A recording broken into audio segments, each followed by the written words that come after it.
Hi guys, so nagpe-play kami dito ng ng family Aripi guys. So hindi nila alam hindi nila alam guys na na iba ko. Guys. Ingay naman nun. Pati dito rin ko si Dad. Ayoko makita.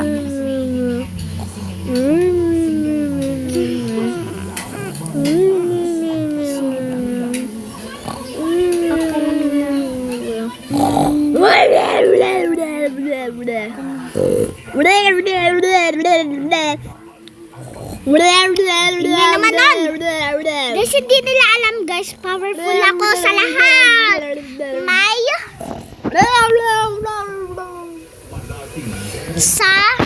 Meron akong teleporter, tsaka meron akong power guys. Ha?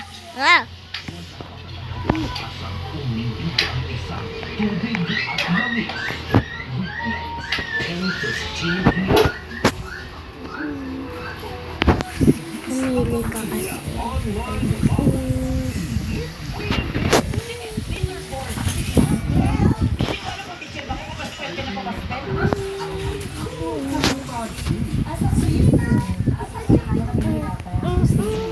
Okay guys, let's go.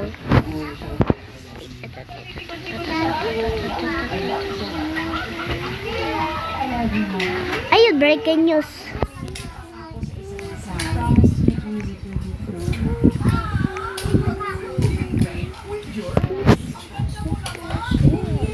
Yes, pupuntahin natin si Dad. Teleport tayo guys.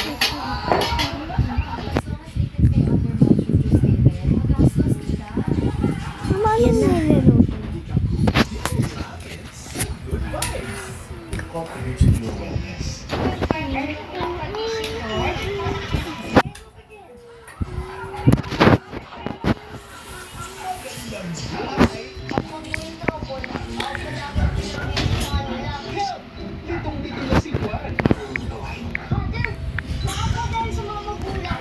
Habang in-training siya para maging namamantay ng cruise. Napapakalain kung paano mo makukontrol. Bigla naman niyang nalaman na kalahati aswang pala siya. Nako, paano na ang titi niya? Nagawa ko ng paraan para itama to. Ano? Silip naman sa Mind the Dulwa, Monday to Friday, 8 p.m. Nagbabay na siya guys. Uni. Kahit iwas niya sa akin, hindi ko maikakaila na kung ano Naglib na niya. Oo. siya. Kuya, pwede ka na sumali. Kasi wala na kami. Kaya sasali na siya guys. Pilit niyang iyakap ang perpekto ng buhay. Bilis. Kapag nakikibig na ang nagsalita, hindi na siyang makakaaral. Breaking news. The king is killer. Ang nararamdaman mo And she has a revenge. Pati ko na ba natatakot ako? Si Dad yata yun eh.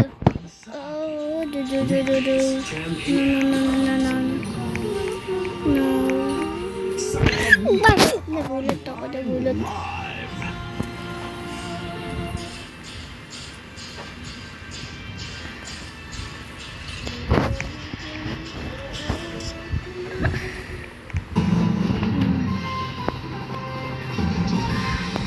Inanunsyo ni Pangulong Ferdinand Marcos Jr. na hindi na palalawigin pa ang deadline ng consolidation sa ilalim ng PUB Modernization Program. Ayon sa Pangulo, kailangan na ipatupad ang programa, pero inaayos nila ang sistema para matiyak na hindi mahirapan ng mga drivers at operators na sa mga bayarin sa modern jeepney. Ito sa noon ang programa noong 2017, pero naantala ito dahil sa mga protesta Si Arara. sa COVID-19 pandemic. Pinalawig ng Pangulong Consolidated Deadline hanggang sa Abril 30 mula noong December 31, 2023. Kasunod ng recommendation ng Department of Transportation, ito para mabigyan pa ng pagkakataon ang mga gustong Kuya, sabi ko, si Arara, sabi niya, Arara. Nakakahuli-hulihan ay sa akin mo. Wala nang consistent.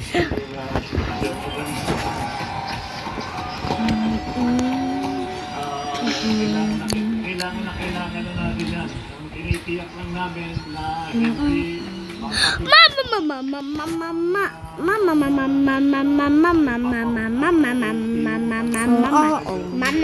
May superpowers na ako. Yes. Mama. Yes, bayan this. Beyond of this.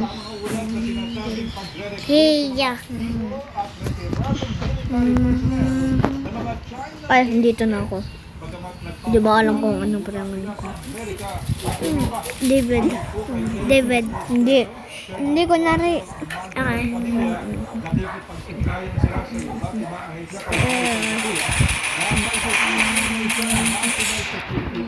Halika kayo dito. Papatayin kita kayo. Makulit kayo. May ilan silang nakuhang screenshots ng mga nagayad ng entire Skandaplat. Lumabas naman na walang isa sa mga sampu sa online account. The rest of the reports, whether we have active personnel and even retired personnel na nangyayon po dito sa page na to, no, sa social media page.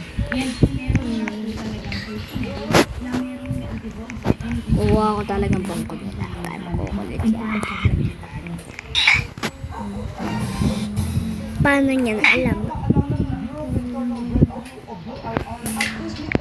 Na mag-file at magbayad na ng kanilang 2023 annual income tax returns bago ang April 15 deadline. Binigyan din ng BIR ang kahalagahan ng pagpa-file ng income tax returns na malaking bagay tungkol sa pag-asenso ng bansa. Dapat naman mag-file ng AITR electronically sa pamamagitan ng pagbisita sa kanilang bansa kung saan available ang BIR at magbayad ng buwis sa pamamagitan ng EFPS authorized agent banks. Pinapayagan naman ang manual filing sakaling hindi ma-access ang kanilang 200 ng friends mo. o may ibang dahilan tulad ng senior citizens o persons with disabilities. Ngayong taon, target ng BIR na makakolekta ng 3 trillion pesos.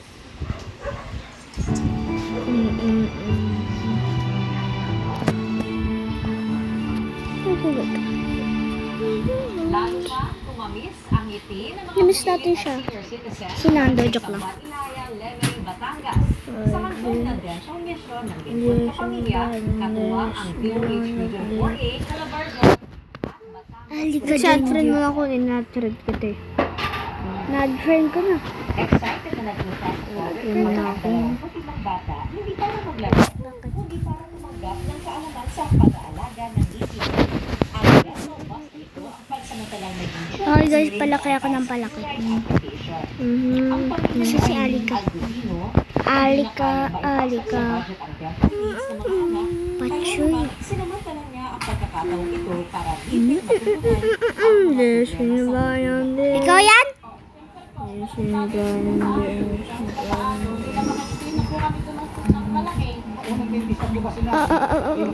Lilib mo siya. Okay guys, so doon tatapos ang video guys. Buwan! Babush! Wait a minute. Taing. Bye bye guys! para ipabunot Bye bye!